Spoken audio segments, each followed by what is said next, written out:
aqui para falar um pouco da minha história, porque a história do Júlio, a história da enchente também tem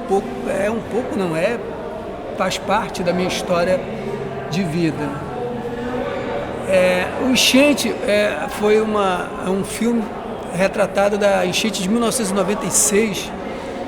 Foi uma das piores enchentes de Jacarepaguá, não foi Cidade de Deus, entendeu? Vocês estão entendendo, compreendendo? Não foi uma enchente que abalou tanto só a Cidade de Deus, abalou todo o estado do Rio de Janeiro, e o filme fala disso, né? Mas a gente fez um recorte bem firme em cima do que seria o acontecimento da Cidade de Deus.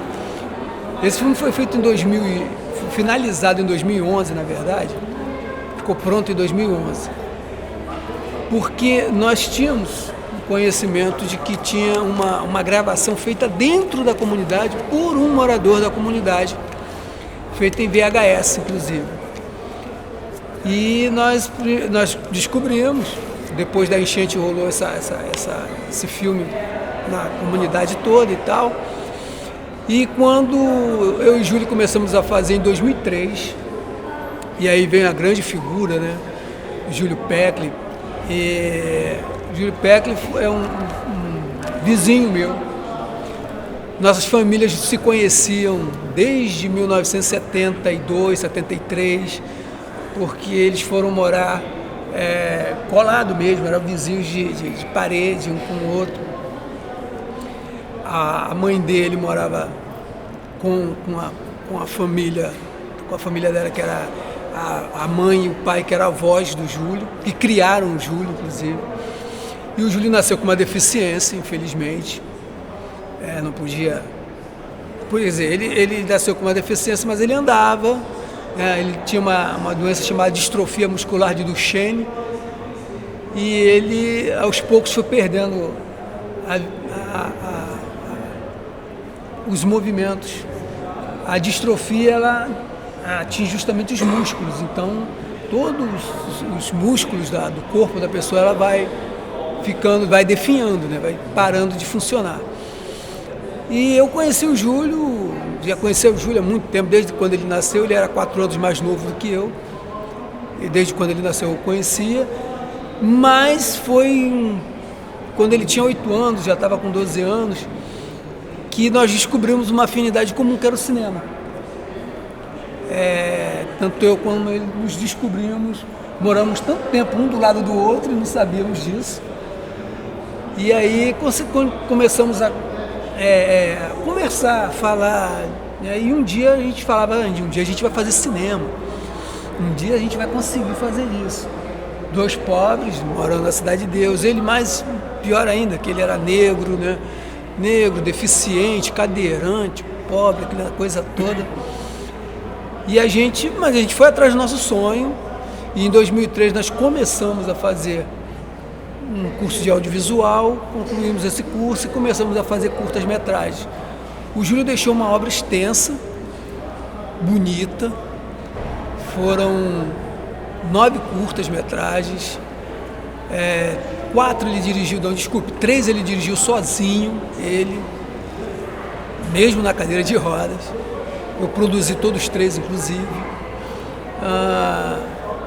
E quando nós partimos para fazer o primeiro longa-metragem, nosso primeiro longa-metragem, que foi o Enchente, tínhamos várias outras opções, mas a gente falou assim, não, a gente precisa falar. Primeiro, o nosso tema principal sempre foi em torno da comunidade. Fizemos muitos filmes de ficção, muitos curtas-metragens, mas todos ambientados na comunidade. E aí, falar da Cidade de Deus seria mais prático. E falar o que da Cidade de Deus, né? E aí nós decidimos que nós íamos fazer o longa do Enchente, sobre a enchente de 1996, que não só atingiu a comunidade, nós também, os 2 cineastas, tanto eu quanto o Júlio, sofremos. Eu morava na Cidade de Deus, ele era morador. Aliás, na enchente, a água vinha subindo, ele já de cadeira de rodas, dentro de casa, a água subindo, ele pensou que ia até morrer afogado, inclusive, mas os vizinhos conseguiram tirar ele de dentro de casa, e passamos vários dias sem trocar de roupa, sem nada. Perdemos tudo, né? Foi uma enchente que foi terrível, quem esteve lá sabe disso.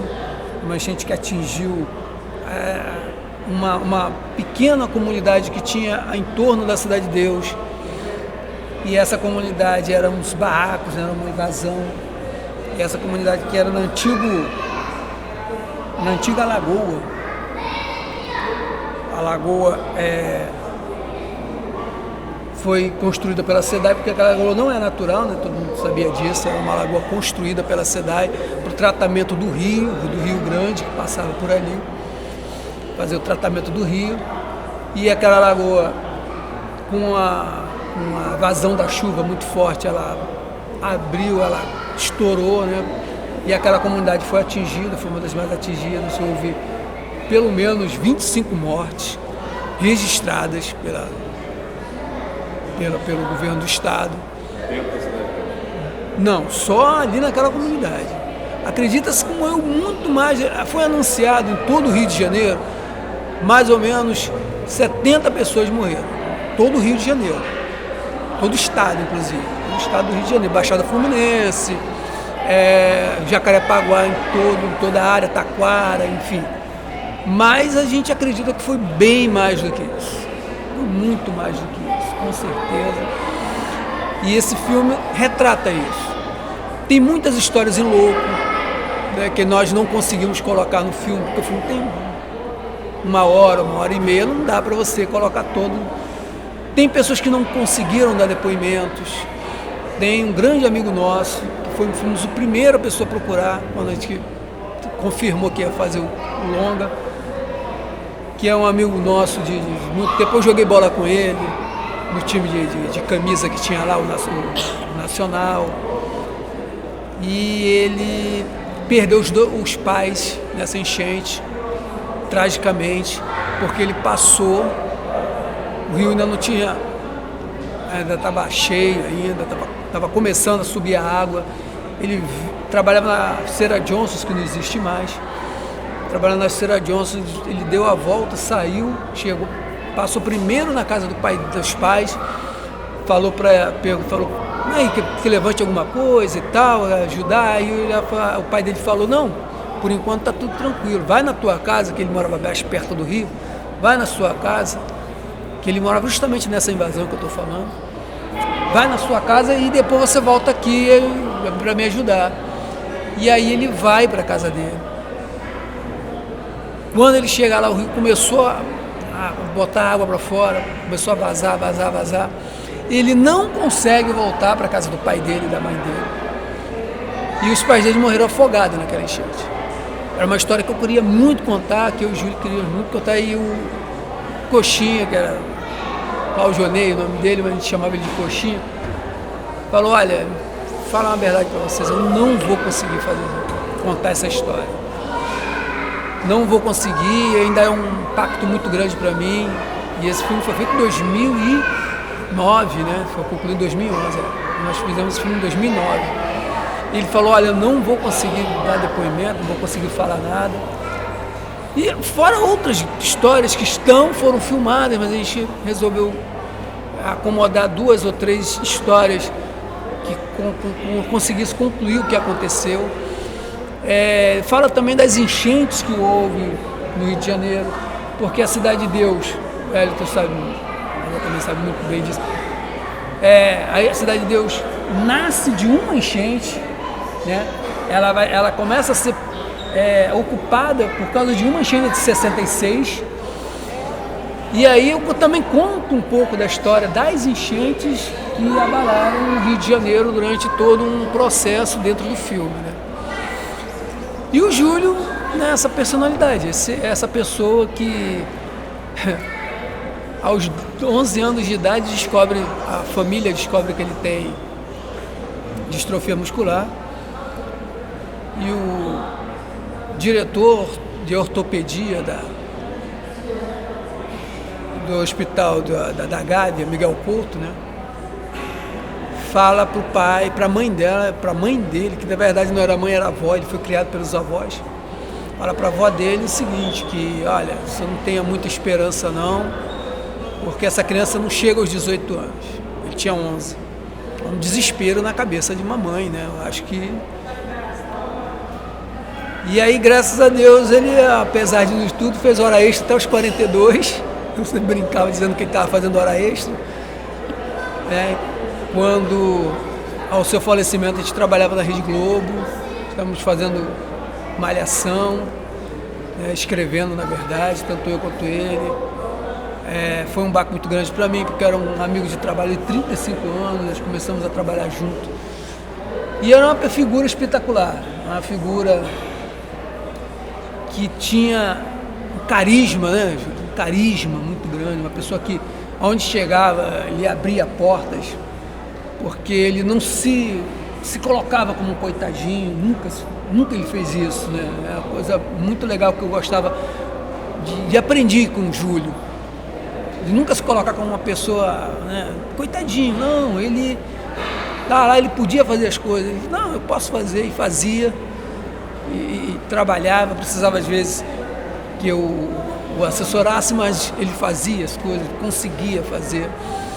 Ele tinha uma dinâmica de vida, né, muito grande, muito forte. Foi cineasta, roteirista, novelista, escritor, né? E era uma figura que a gente andava na rua, a gente não dava nada, né? Porque ele não podia botar calça comprida, porque ele não conseguia, ele tinha um problema de rins por causa de muito tempo sentado, né? Ele tinha um problema de rins, volta e meia tinha que urinar, aquela coisa toda, e ele não usava calça comprida por causa disso, ele só andava de bermuda, sempre bermudão, né? Ele adorava andar de bermudas e tal. E ele, as pessoas olhavam para ele e ele, sabe, achavam que ele não tinha nada, mas não, era uma grande pessoa, um grande artista, um grande cineasta, um grande roteirista, e deixou um legado muito grande, um trabalho muito extenso, um livro que ainda está sendo vendido, né?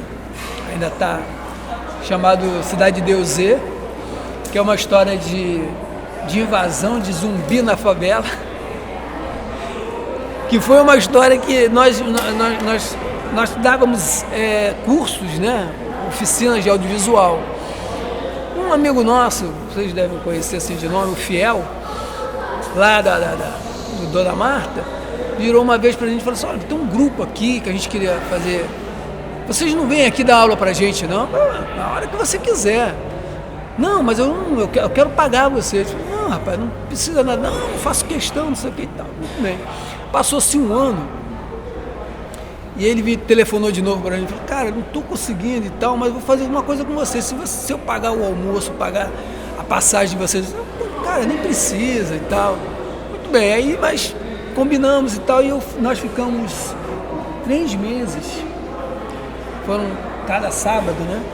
Foram 12 sábados, indo lá no Dona Marta, dar um curso de audiovisual para um grupo que tinham 20 pessoas, 17 a 20 pessoas. Um grupo muito interessante e tal. E isso era na frente da Cracolândia, naquela época ainda não estava ocupado, ainda não tinha o PP. E a gente se reunia na quadra da escola, que era na frente da Cracolândia. A gente saía de lá umas 7, 7h30, quase 8 horas, e a gente via com o pessoal ali, né? Todo mundo se drogando, aquela coisa toda.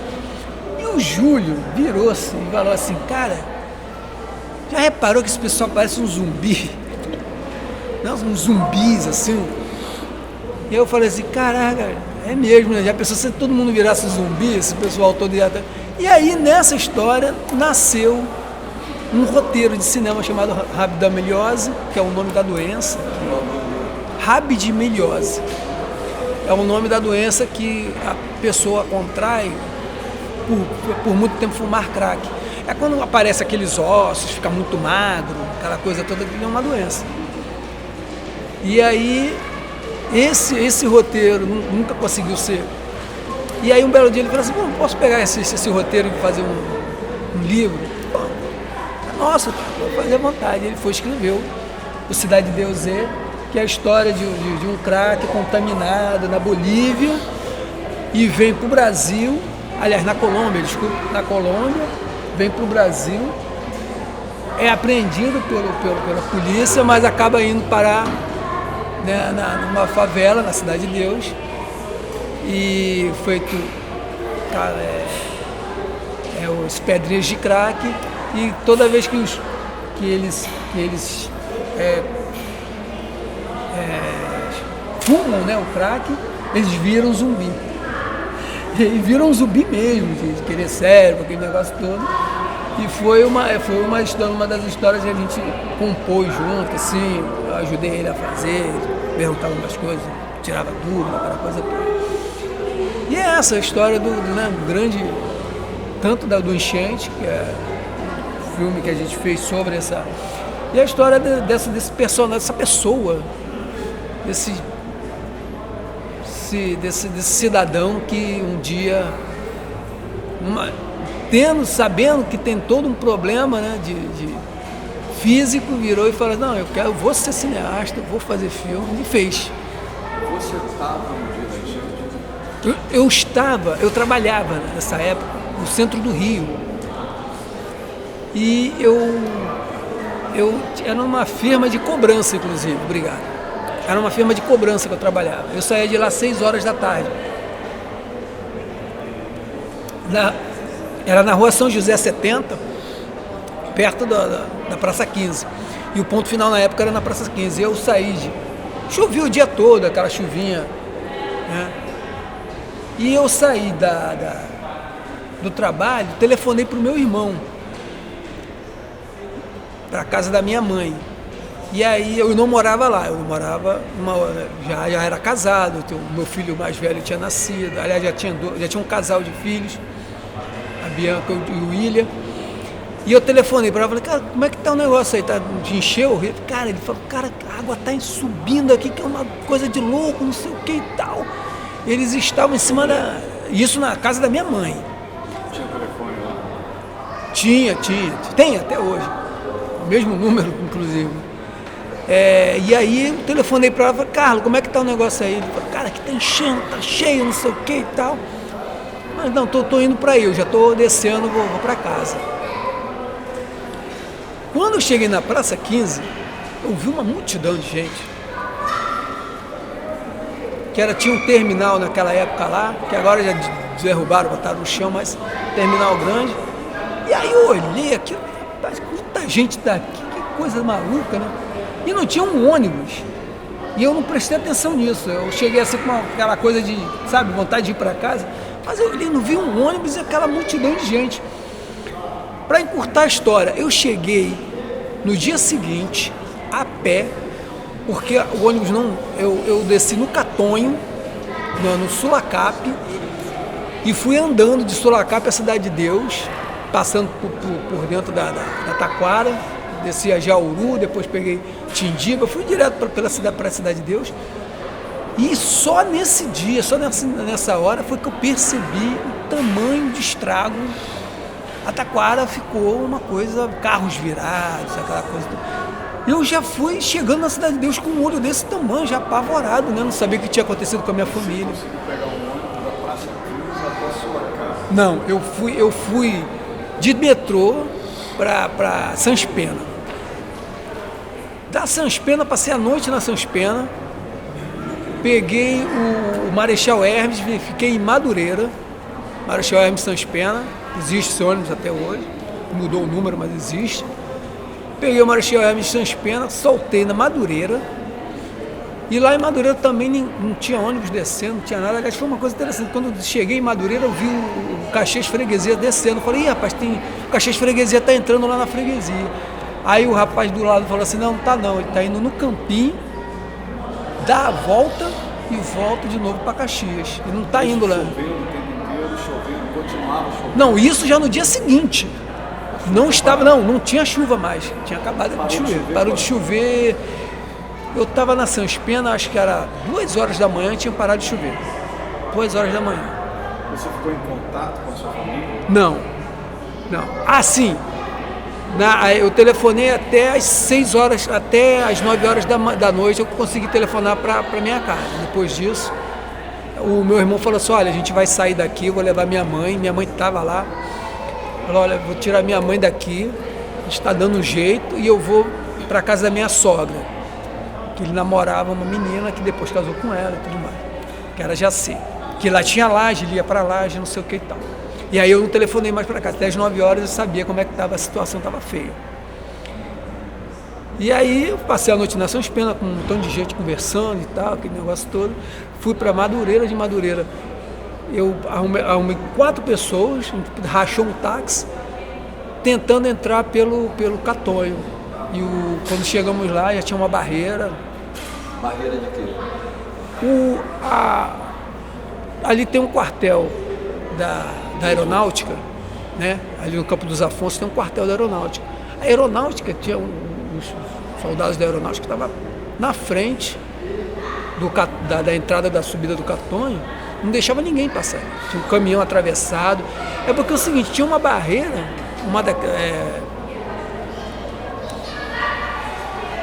ali onde tem o aqueduto, né? Uma daquelas barreiras caíram e ficou numa altura, rapaz, de quase 2 metros de lama em cima na estrada. E aí de lá eu soltei e fui a pé, né? Eu não podia passar de carro nem nada, eu falei pro soldado, não, eu tenho que ir para casa, bicho, eu moro aqui. Aí o cara, você mora, você mora depois, não sei, caiu uma barreira aí, não sei o que e tal. Falei, não, eu atravesso, vou andando. Cheguei em casa cheio de lama. Fui andando até a Cidade de Deus. Isso é de que horas a que horas? Pois é, isso foi 8 horas da manhã que eu saí da saí da 6 horas, cheguei 8 horas. Não dormi, passei o dia todo, a noite toda. Não comi nada. Mas aí ainda tem uma coisa interessante, todo mundo lá ficou 3 dias sem comer. Cidade de Deus. Ali é onde eu morava no Karatê, ficou 3 dias, não foi? Ela sabe disso. Ficamos 3 dias sem comer. Porque não conseguiam entrar. Eu recebi, no 3º dia, foi quando eu fui lá no Júlio. O Júlio não estava em casa, falei, caralho, o cara morreu. Aí depois me fala, não, ele está aqui na laje, aqui em cima aqui da vizinha, aqui e tal. Tá, eu fui lá, fui ver ele. E aí, onde é hoje ali o PP, né? Do Karatê, ali onde é aquela área ali era um campo de futebol. Se eu não me engano, uma daquelas empresas, não sei qual mais, chegou com uma van grande e distribuiu quentinhas ali para todo mundo. 3 dias depois.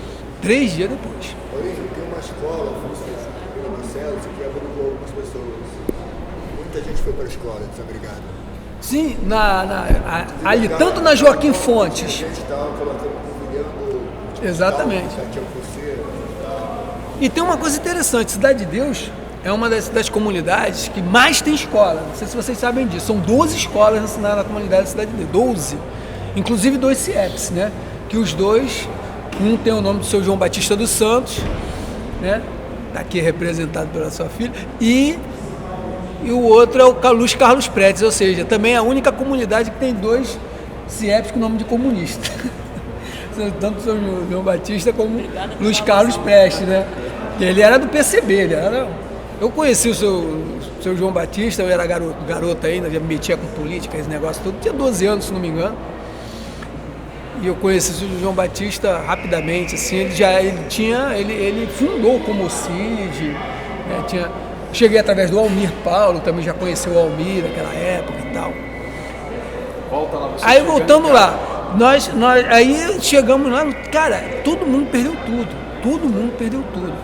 Quem? Fala você chegando em casa, cara, vou reencontrar, é quase o soldado Ryan. Você sabe uma situação de guerra mesmo, né? Que você vê pela televisão, no Kosovo, por exemplo, depois de muito tempo, na guerra do Kosovo, já na década de 90, eu vi uma coisa bem parecida com o que eu vi. Muros quebrados, as pessoas tiveram um problema muito sério. Como a água entrou e invadiu, principalmente nas casas, todo aquele pouco de móvel que a pessoa tinha, e que achava que não tinha mais como, alguns armários, armário de cozinha, armário de quarto, todos os móveis nesse sentido, eles jogaram na rua para poder limpar a casa. Porque a lama dentro de casa, em algumas casas, tinha lama com quase 50 centímetros. Que eram lugares mais baixos, mais perto do rio. Ela morava perto do rio já, né? Ela morou perto do rio. Tinha casas que tinham 70 centímetros de lama dentro de casa. Então, aí para tirar aquilo com pá, né? Tem como, vou fazer, tirar aquilo com pá. Escavando mesmo, cavando. E alguns móveis eles jogavam na rua. Então você passava pela rua. Aliás, tem uma cena no enchente muito interessante, que é de 4 ou 5 dias depois da enchente. Essa cena foi tirada até da TV Globo. A Rede Globo me ajudou muito nesse processo, tanto eu quanto o Júlio. Que é na... Caraca, esqueci o nome daquela rua que tem ali. Perto da sua. Jericó? Não. Avenida Lá onde Cidade você de mora, Deus. ali naquele. Não tem aquele larguinho? Ali onde você mora? Ali é o Tangará. Isso, no Tangará, não tem aquela rua que vai sair lá na beira do rio? Santa Não, esqueci o nome daquela rua. Ildebrando da Senhora? Aquela rua, 5 dias depois disso, era muro caído, derrubado, por causa da pressão da água e tudo mais, mas era uma tristeza de lama, móveis, colchão, que tinha de colchão era uma riqueza. Colchão no chão, meu amigo, era uma coisa. Colchões, móveis, geladeiras inteiras jogadas fora. Eu não sei o que estava fazendo lá, mas tinha, na filmagem até dá para ver, tinha 4 fogões, um mais distante que o outro, assim, mas tinham 4 fogões na rua, cara, jogaram fogão fora. É uma coisa que até dá para aproveitar, né? Que você não tem uma funcionabilidade, assim, ele é mecânico praticamente. Você botou no gás, ele pega. Limpou, desentupiu e pegou no gás e pega. Mas tinha fogões, enfim. Era uma coisa, um desastre de guerra, entendeu? Isso sem contar a dor das pessoas, né? Muita gente morta, muita gente descobrindo pessoas mortas, que era mais triste, na minha opinião. Tinha gente que morreu porque não queria abandonar a casa. Oi? Gente tão pegando a sua casa, morreu porque não queria sair da casa. Essa história que eu queria contar, que eu falei do meu amigo, que ele falou que ele não queria, porque era muito triste para ele não ia conseguir falar, eles morreram dormindo. A água entrando na casa do cidadão, o cidadão foi deitar. E aí o que aconteceu? Eles morreram afogados, deitados na cama. A água também, Paulo, a água quando entrava na nossa casa, por exemplo, a minha lá, ela saiu derrubando a parede, não dava tempo de salvar nada. Então a água vinha levando tudo, não dava tempo de salvar a geladeira, fogão, o meu sofá. cunhado, A força da água era tanta que ela entrava por dentro de O casa. meu cunhado falou uma coisa muito interessante. As coisas iam parar lá no meio da rua. Em algumas ruas, ali na Jericó, nós morávamos ali, por causa da convergência das ruas, formavam rodamuinhos. E carros inteiros passavam na rua, rodando, né? na correnteza da água. O que acontece? A água do lado de fora das casas estava numa altura de quase 2,5 metros. Se não, como tem um portão, os muros altos, portões, aquilo dali virou uma barreira, virou uma represa.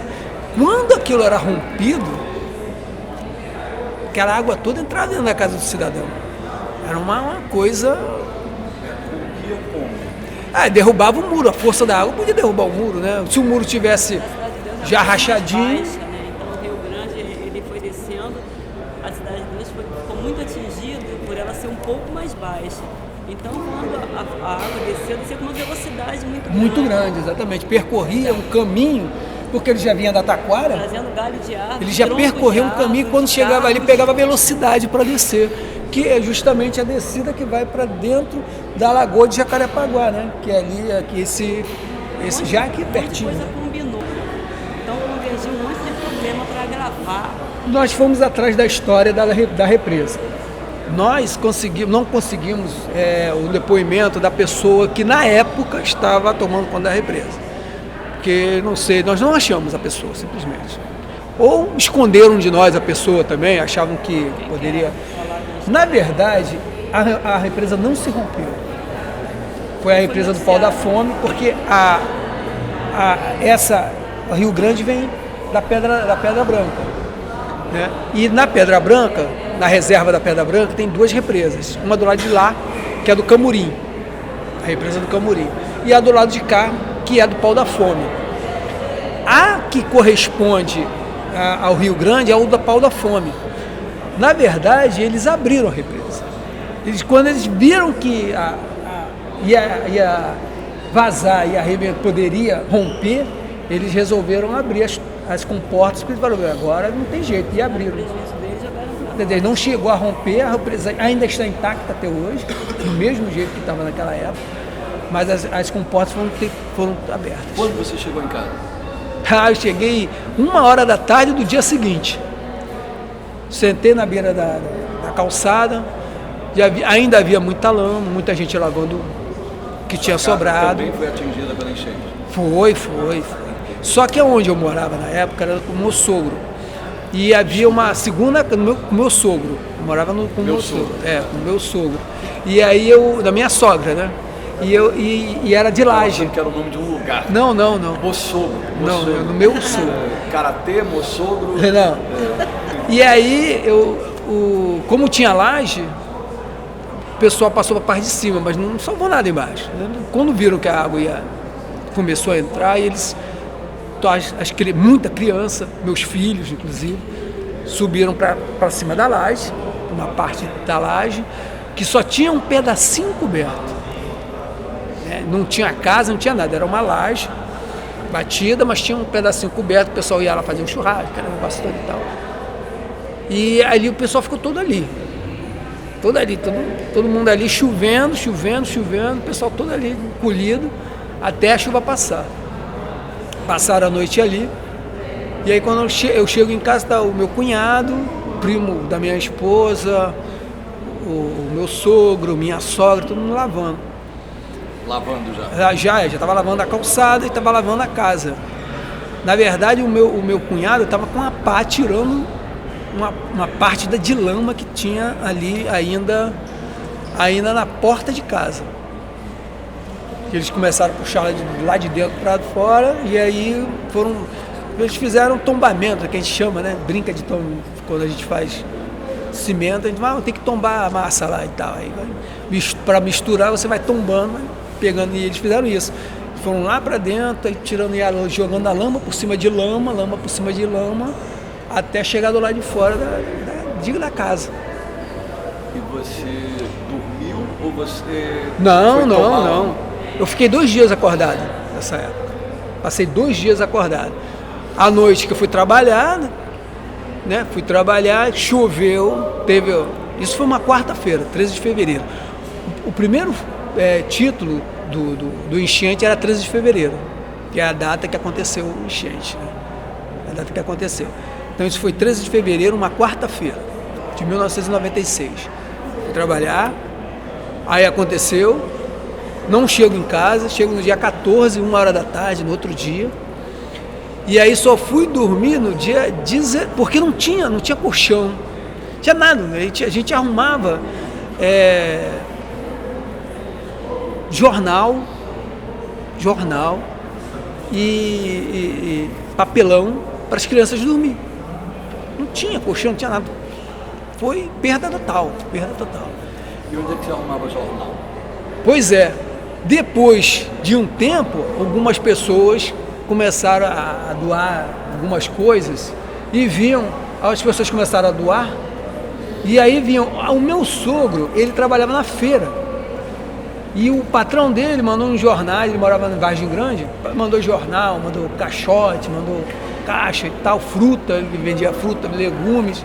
Chegamos a fazer um sopão, inclusive, lá em casa, para todo mundo comer. E assim, entendeu? Eu fiquei 1 mês sem trabalhar. telefonava para o olha, não dá para sair daqui, não dá. Nas ruas, eu acho que foi 2 semanas depois, a prefeitura começou a limpar a Cidade de Deus. Porque a culpa também não foi de uma maneira, a culpa é da prefeitura no sentido que poderia evitar, né? Vamos deixar bem claro. Se eu não me engano, o Chico Alencar no filme, ele fala uma coisa interessante. Ele diz assim, dizem que choveu um dia, o cara para chover 3, 4, 5, mas a cidade tem que estar preparada para isso. Ele fala isso no filme. E eu concordo com ele. Se você tem enchentes permanentes a vida toda, durante tanto tempo, não é possível que a cidade não se prepare para isso. É inadmissível que o prefeito, o governador não veja uma coisa dessa, entendeu? E aí a prefeitura tem culpa nesse sentido. Mas depois do acontecido, amigo, a prefeitura não também. Se você tem 10 máquinas para limpar todo o Rio de Janeiro, retroescavadeiras mesmo, né? E aí não dava para pegar não dá. não tinha ônibus passando. Não dá. 2 semanas depois ainda tinha lama espalhada em tudo quanto era canto do Rio de Janeiro. Então era complicado. Depois do leite derramado não tinha mais como dizer quem foi, quem é culpado, quem não é, porque já tinha gente morrido e tudo mais. Madalena, você estava na Cidade de Deus nesse dia? Você tem alguma lembrança desse dia? Eu tenho essa lembrança dele falando das mortes. Eu lembro porque a água invadiu, né, a minha casa, então eu tive que subir para a laje. A minha sorte também que eu tinha uma coberturazinha em cima.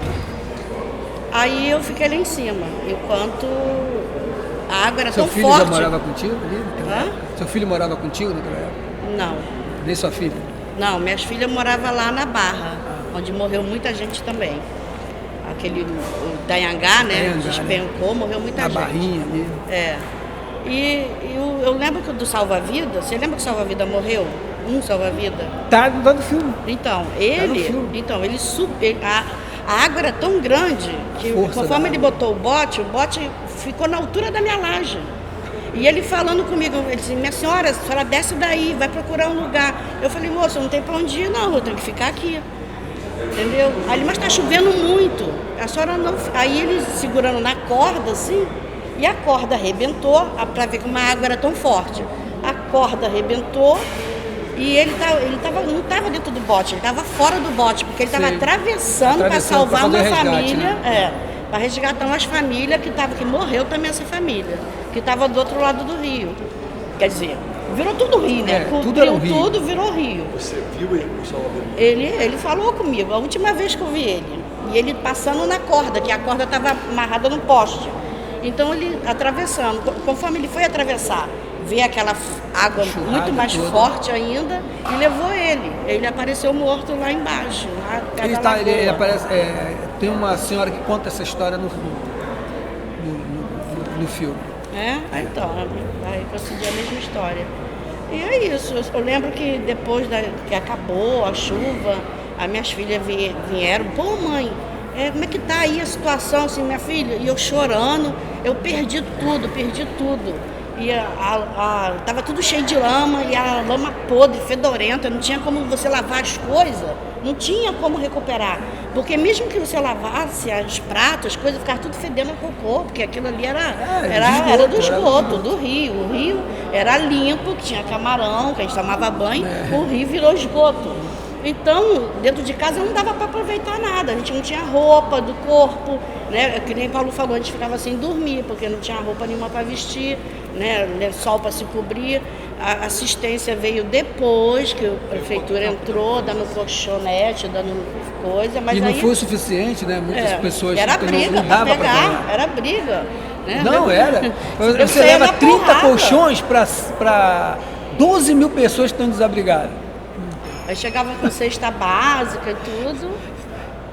Você não fez nada, né? Foi difícil. Tivemos que jogar o que sobrou dentro de casa, tivemos que jogar fora, porque não tinha como usar mais. E aí não tinha de jogar fora, o que fazia? Ficava na rua. E a lama, era muita lama, né? Para você sair de um lugar para o outro. Eu lembro que eu saía, então minhas pernas ficavam atoladas na lama, que puxava, e para poder chegar em algum lugar, quando tinha que sair com sacolas, né, amarrada pelos pés. Foi muito difícil mesmo. Você sempre teve a sacola para andar na rua? Você sabe que o Lula, eu trabalhei em Nova Iguaçu, na época que era o Lindbergh, e o Lindbergh ele calçou toda a Nova Iguaçu, ele pavimentou. E o Lula apoiava muito ele, porque o Lula, quando ia trabalhar, o Lula tinha sempre um saco onde ele morava para botar no pé, para poder não sujar o sapato, porque o lugar onde ele morava tinha lama. E ele sempre tinha essa lembrança dos lugares onde ele fazia a obra, da época em que ele andava ele sempre saía com um saco plástico para cobrir o sapato. Isso acontecia na Cidade de Deus? Nem todo lugar. A Cidade de Deus é diferenciada. Eu estava até falando com ele aqui. Por exemplo, eu estava num dia da enchente. Eu não tive noção disso que aconteceu na Cidade de Deus. Eu só tive noção da gravidade da chuva da Cidade de Deus quando o Pablito, um amigo que o Hélio conhece também, ele falou assim: Zélia, posso ir para sua casa? Minha casa está enchendo. Eu falei assim: claro, mas está acontecendo isso? Aí ele falou assim: tá, aqui já tem um palmo d'água na minha sala e não dá mais para segurar. Aí ele foi com a mãe dele para minha casa, mas a minha casa não encheu, a da minha mãe também não encheu. Ao de alguns irmãos, Deus, a casa encheu. Uma irmã minha, como ele falou, passou a noite na laje, com os filhos e com os vizinhos numa laje só. E assim, bem próximo do rio. Aí quando ele chegou na minha casa com a mãe dele, o Pablito, eu fiquei assim: caramba, então o que está acontecendo na casa da minha irmã que mora próximo do rio? Aí eu fiquei preocupada pra caramba, né?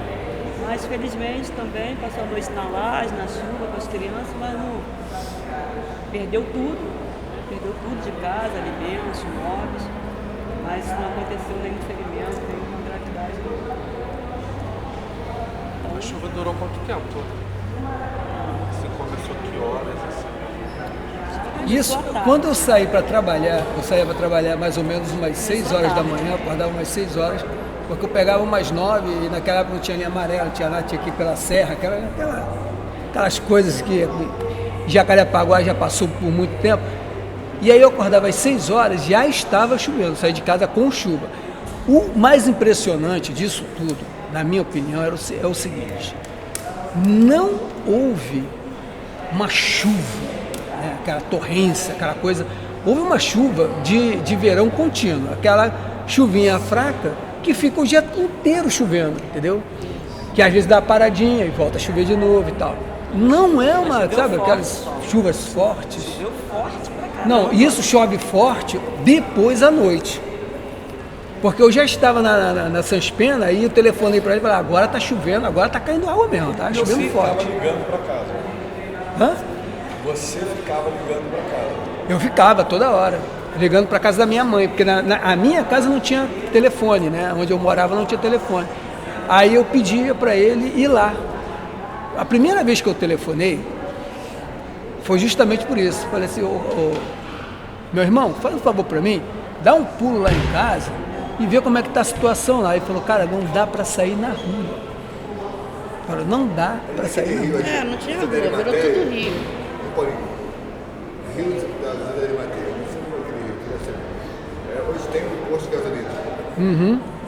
Tem um cara que mora ali naquela margem do rio, Paulinho. O Bill estava contando para mim que teve que vir com uma galera lá no conjunto da PM, que é pescador, para pegar um bote, um barco, para ele poder entrar em casa. Só podia entrar ali, incrível, navegando em barco. Eu tive ajuda também do JB e tinha uma foto sobre isso, lá no AP da PM. Quando eu fui fazer o filme, também fui procurar fotos, né? E no Jornal do Brasil tem um acervo muito grande sobre isso. Eles nos disponibilizaram umas fotos lá E tem uma foto, eu não coloquei no filme, não está no filme, mas tem uma foto de um... Aí eu identifiquei, falei, cara, isso aqui é na PM, e era mesmo. Isso é incrível, né? Porque a gente vê muita gente sendo levada no rio, gente querendo entrar para pegar, resgatar vidas, que estão morrendo afogadas, o cara vai, e aí depois que não chega o socorro, que é a quantidade menor do que o precisa da demanda, é a gente brigando entre si para poder disputar o lugar. É uma consideração incrível, né? Solidariedade. Então você tem a solidariedade, que é espontânea de ninguém querer colocar a sua própria vida em risco para salvar alguém que está morrendo afogado no meio do rio, mergulhando no meio da merda. Né? Gente, eu soube de pessoas fazendo isso, mergulhando para resgatar a gente que estava morrendo afogado. Agora depois, logo em seguida, a gente brigando, disputando colchão. E a Carla conta que ela, por uma providência divina, ela diz que ela teve que sair da casa dela pequenininha, a família levou ela para um outro lugar, para um evento. E aí soube da história, não podia ir voltar para casa, quando voltou já amanhecendo o dia, que ela lembra de ver pessoas das escolas lotadas de pessoas desabrigadas, passando um tipo de polvilho, um pó de arroz, sei lá, um tal, porque tinha muita gente sofrendo problema na pele, de coceira. Conta de contato com a água. Sabe aquela cena que os judeus chegavam nos campos de concentração, jogavam aquele... Era mais ou menos parecido isso. Te juro. Sério mesmo. Nessa época eu era merendeira da Augusta, da Alberto Rangel, a escola que eu estudei nas Estados Unidos.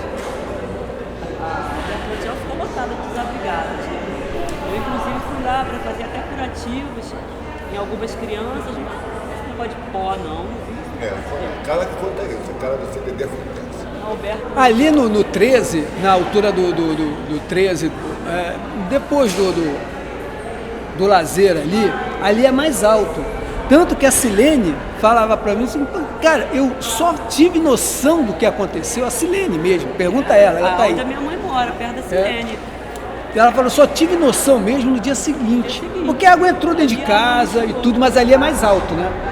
E tudo. Quando no dia seguinte foi que eu comecei a ver as pessoas desesperadas. Faltou luz. Sim. Mas na sua casa também? Faltou luz, por isso que eu não tive noção. Porque senão... Tinha televisão. Não tinha televisão, a gente não tinha. Não, a luz caiu. Meu irmão falou que a luz tinha época. caído, né? Que não sei se deu curto ou qualquer coisa assim. Não, a cidade de Ficaram sem luz até lá hoje. durante muito tempo. Choveu forte e acaba a luz. Até hoje. Exatamente. Esse lá é muito tinha um caro. racionamento de gasolina, tinha os postos lotados, Isso. gente fila para poder comprar gasolina, porque estava no período de racionamento de gasolina.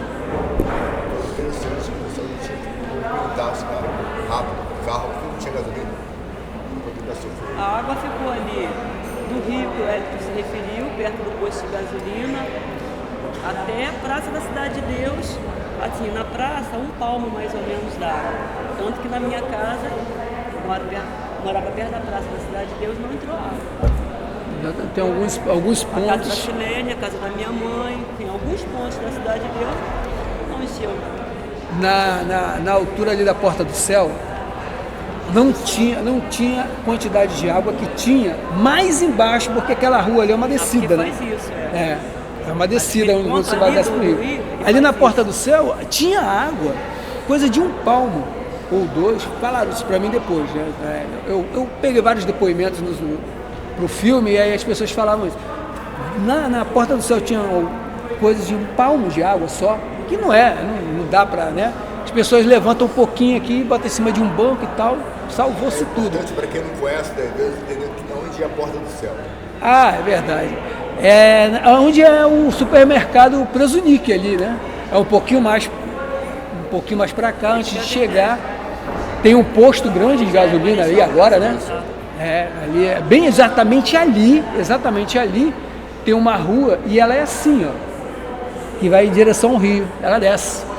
Então você chegava, ele falava assim, cara, eu fiquei abismado, até foi o pastor, já faleceu já, o pastor da igreja que eu frequentava, ele falava assim, eu fiquei abismado, porque eu olhava, ele falava assim, eu chegava na beira da rua, e eu olhava, via água batendo na minha canela, mas quando eu olhava para o rio, não via mais nada, era uma coisa só, e não via, ele via teto, telhado de casa, A casa ficou literalmente embaixo da água.